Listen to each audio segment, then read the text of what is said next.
کہ بنی اسرائیل کو اللہ تعالیٰ نے نجات عطا فرمائی تھی محرم الحرام کی 10 تاریخ کو، لہذا ہم شکرانے کے طور پر روزہ رکھتے ہیں۔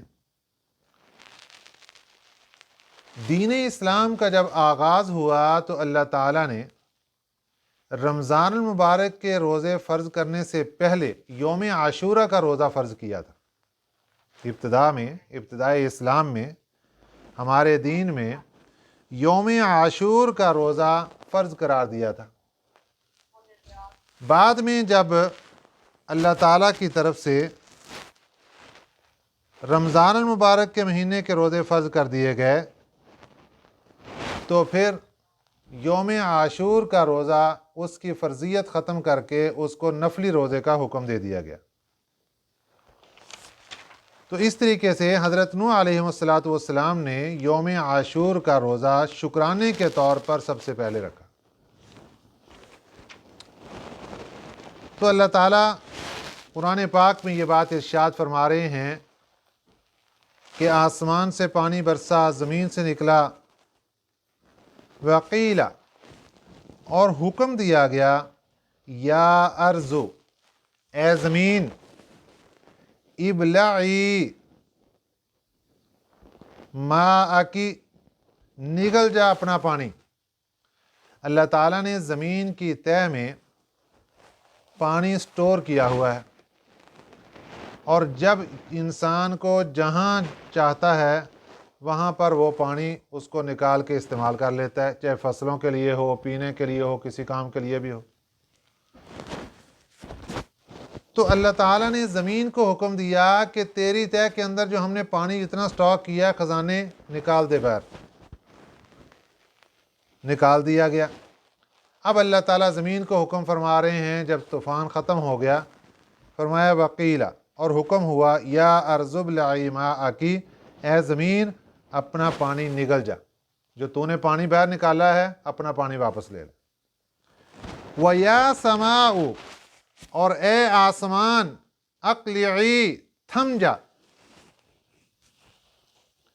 اے زمین تو اپنا پانی نگل لے، اے آسمان تو تھم جا،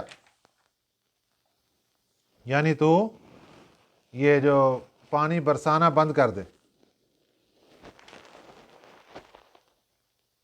وغیض الماء،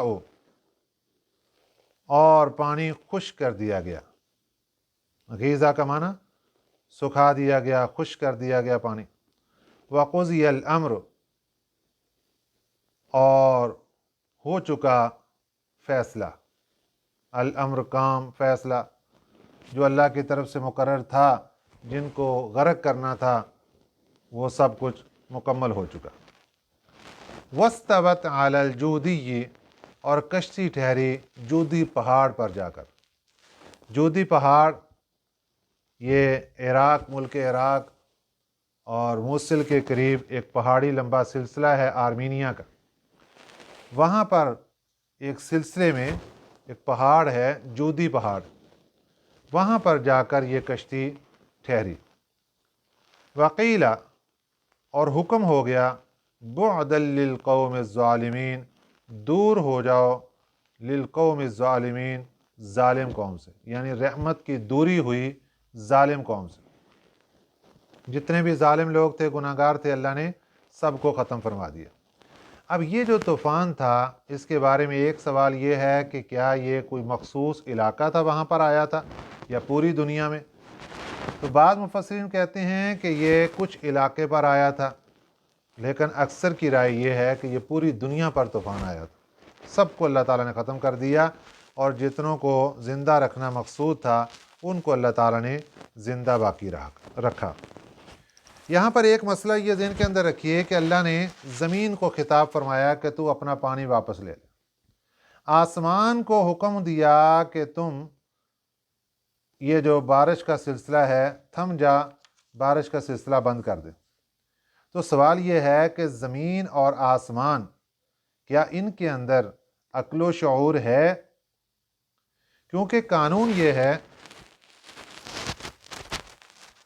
قرآن پاک میں اللہ تعالیٰ ارشاد فرماتے ہیں وَإِن مِّن شَيْءٍ إِلَّا يُسَبِّحُ بِحَمْدِهِ، کہ کوئی چیز دنیا میں ایسی نہیں مگر وہ اللہ کی تسبیح بیان کرتی ہے۔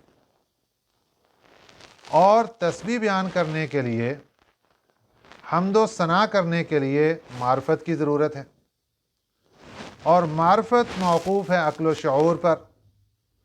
تو اللہ تعالیٰ کی احکامات میں، قرآن پاک میں اس آیت کے روشنی میں یہ بات سمجھ آتی ہے کہ اللہ نے ہر چیز کو اپنا اپنا عقل و شعور دے رکھا ہے۔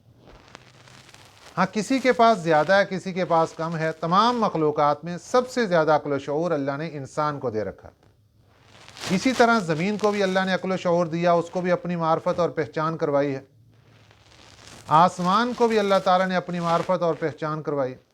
ہمارے سامنے یہ چیزیں بے جان نظر آتی ہیں، لکڑی بے جان پڑی ہے، لیکن وہ اللہ کی مخلوق ہے، اللہ نے اس کو پیدا کیا اور اللہ نے اس کو اپنی معرفت بھی سکھائی ہے۔ ہمارے نبی صلی اللہ علیہ وسلم کے معجزات میں ہمیں کیا کچھ نظر نہیں آتا؟ کہیں لکڑی بولتی نظر آ رہی، کہیں پتھر بولتا نظر آ رہا ہے، کہیں درخت چلتا ہوا نظر آ رہا ہے۔ یہ سب چیزیں ہمیں بتاتی ہیں کہ ہر چیز کو اللہ تعالیٰ نے معرفت، عقل و شعور دیا ہے، لیکن وہ کس انداز سے، وہ اس کے راز و نیاز اللہ کی ذات ہی جانتی ہے۔ تو اسی طریقے سے یہاں اللہ تعالیٰ نے زمین و آسمان کو بھی عقل و شعور دیا اور ان کو حکم دیا، اور اسی وقت جیسے حکم ہوا زمین نے اپنا پانی واپس لے لیا، آسمان تھم گیا، اور جو بارش کا سلسلہ تھا وہ رک گیا۔ اب پچھلے سبق کے اندر آپ نے پڑھا تھا کہ حضرت نوح علیہ السلام کی کشتی جیسے ہی چلی ماہ رجب کی 10 تاریخ کو، تو آپ کی نظر پڑی اپنے بیٹے کنعان پر، تو آپ نے اس کو سوار ہونے کا حکم دیا کہ آ جاؤ بھی ہمارے ساتھ، لیکن وہ کہنے لگا کہ مجھے پہاڑ کی چوٹی بچا لے گی، میں وہاں چلا جاؤں گا، کشتی پر سوار نہیں ہوا۔ اس موقع پہ حضرت نوح علیہ السلام نے پھر اللہ تعالیٰ کی طرف رجوع کیا اور دعا کر دی۔ وَنَادَى نُوحٌ رَبَّهُ، وَنَادَى اور پکارا، نوح حضرت نوح علیہ السلام نے، ربہ اپنے رب کو، فقال عرض کیا، ربی اے میرے رب، ان ابنی من اہلی، بے شک میرا بیٹا میرے اہل میں سے ہے، میرے گھر والوں میں سے۔ اللہ تعالیٰ نے پیچھے یہ وعدہ کیا تھا کہ ہم آپ کے گھر والوں کو بھی بچائیں گے، تو اے اللہ یہ میرا بیٹا ہے اور میرے اہل میں سے ہے، میرے گھر والوں میں سے ہے، اور وَإِنَّ وَعْدَكَ الْحَقُّ، اور بے شک تیرا وعدہ سچا ہے، وَأَنْتَ أَحْكَمُ الْحَاكِمِينَ، اور بے شک آپ سب سے بڑے حاکم ہیں۔ دعا کیا کر رہے ہیں کہ اے اللہ میرے بیٹے کو بھی بچا لو۔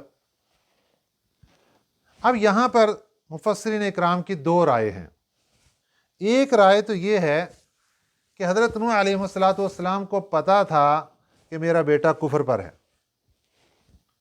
اللہ تعالیٰ سے ایمان مانگ رہے ہیں اس موقع پر کہ اے اللہ تو میرے بیٹے کو بھی ایمان دے دے، تو احکم الحاکمین ہے، تیرے اختیار میں کون سی کمی ہے، میرے بیٹے کو ایمان کی دولت دے کر ہمارے ساتھ جہاد میں سوار کر دے۔ ایک قول تو یہ۔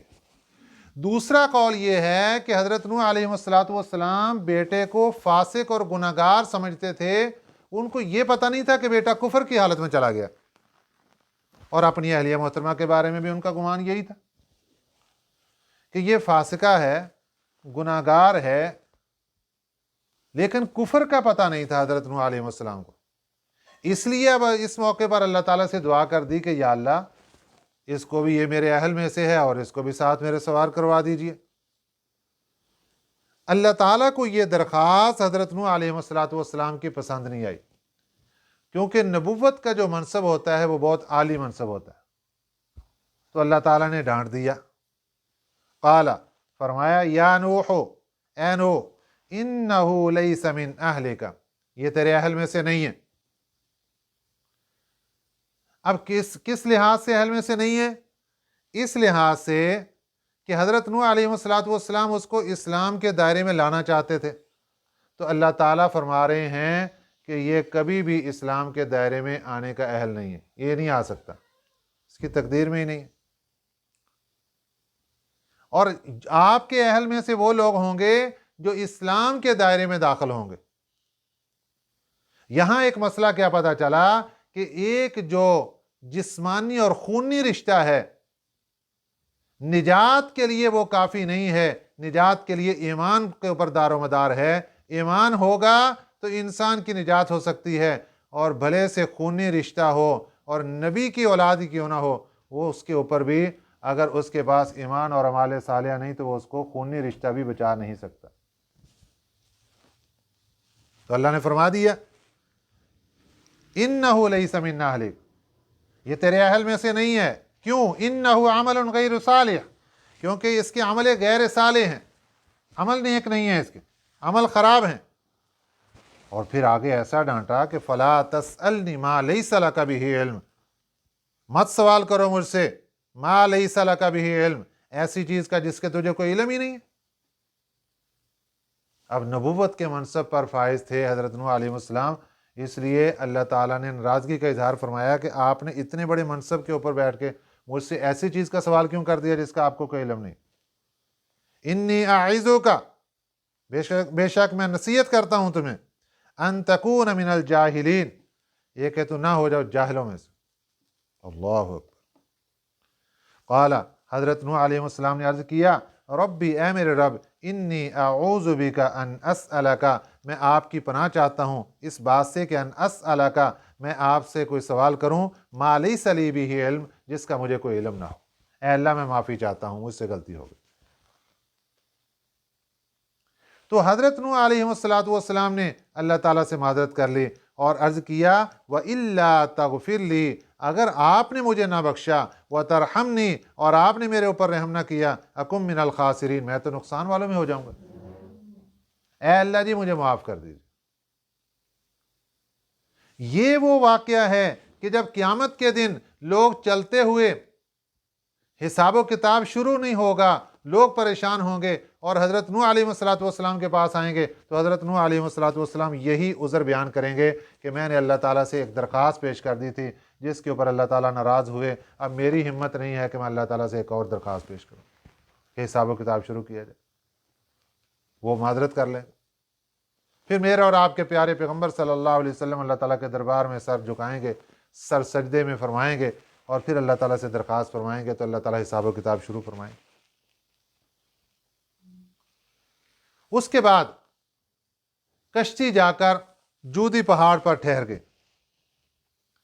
قیلا، حکم ہوا، یا نوح، اے نوح، اہبط بسلام منا وبرکات علیک، اہبط اتر آؤ، بسلام منا، سلامتی منا ہماری طرف سے، سلامتی ہے ہماری طرف سے، یعنی اب یہ جو سارا پانی ہی پانی نظر آ رہا تھا، طوفان تھا بہت بڑا، اب ہماری طرف سے ایک سلامتی ہے، وبرکات علیک، اور برکتیں ہیں علیک، تجھ پر۔ اب اللہ تعالیٰ سلامتی کا وعدہ بھی فرما رہے ہیں اور زمین کے خزانوں کی برکتوں کا وعدہ بھی فرما رہے ہیں۔ تو حضرت نوح علیہ السلام سے بھی وعدہ فرما رہا، وَعَلَىٰ أُمَمٍ مِّمَّن مَّعَكَ، اور ان فرقوں پر، ان امتوں پر بھی سلامتی اور برکتیں ہیں، مِّمَّن مَّعَكَ، جو تیرے ساتھ ہیں، جو تیرے ساتھ دوسرے جماعتیں ہیں۔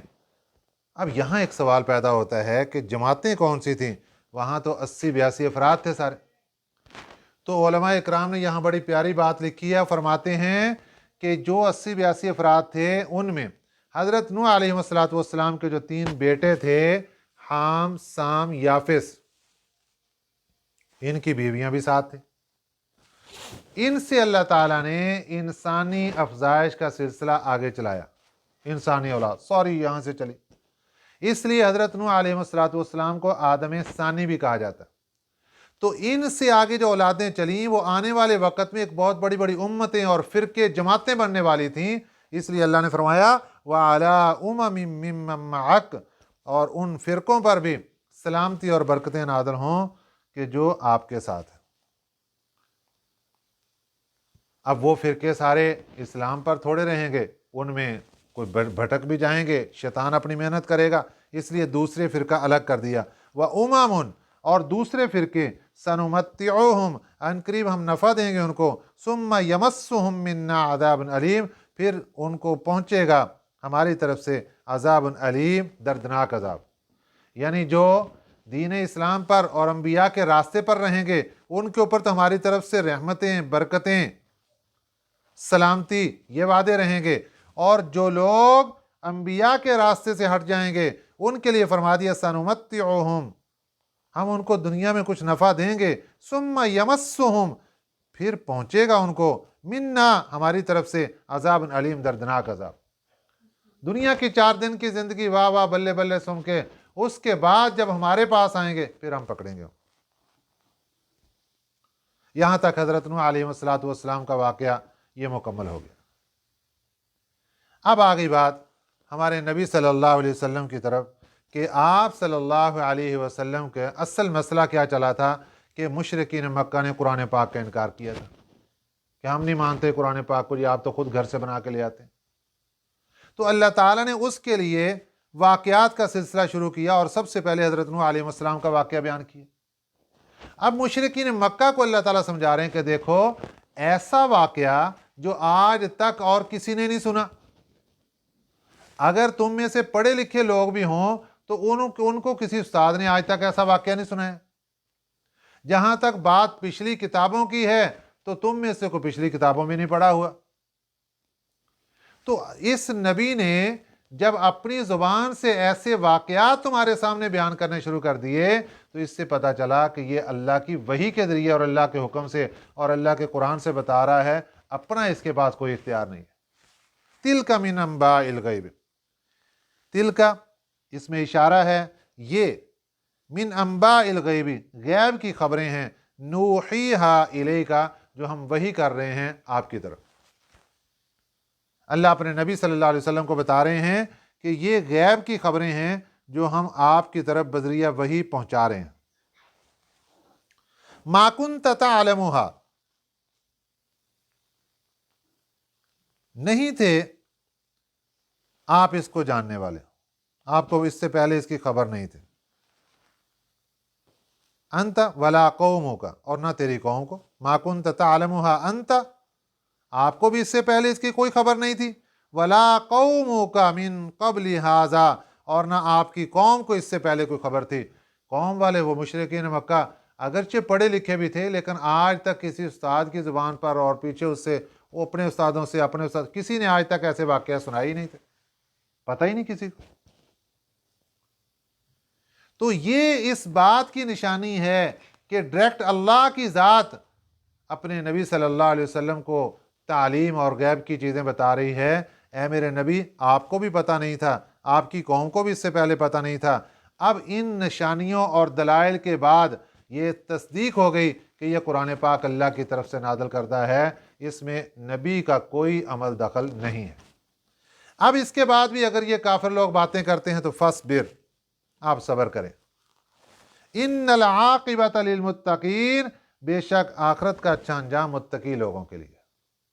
آپ آخرت کی طرف توجہ کریں، ان کی باتیں سن کے پریشان نہ ہوا کریں، اللہ تعالیٰ ان سے خود ہی نمٹیں گے اور آخرت کے اندر ان سے سوال و جواب ہوگا کہ تم نے نبی کو پریشان کیوں کیا۔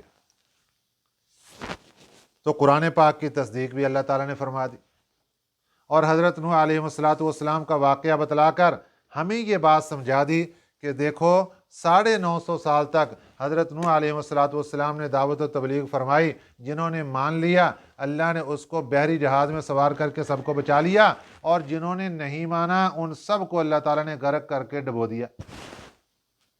تو ہمیں کیا سمجھا دیا کہ ماننے میں خیر ہے، اگر تم مان لو گے اپنے نبی کی بات کو، قرآن پاک کی بات کو، تو تمہیں بھی اللہ بچا لے گا، دنیا میں بھی بچائے گا، قبر میں بھی بچائے گا، حشر میں بھی بچائے گا، جنت پہنچائے گا۔ اور اگر تم نے نہ مانا، دنیا میں بھی پکڑے گا، قبر میں بھی پکڑے گا، حشر میں بھی پکڑے گا اور جہنم میں پہنچائے گا۔ اللہ تعالی ہمیں صحیح سمجھ نصیب فرمائے، آمین۔ وما علینا الا البلاغ المبین۔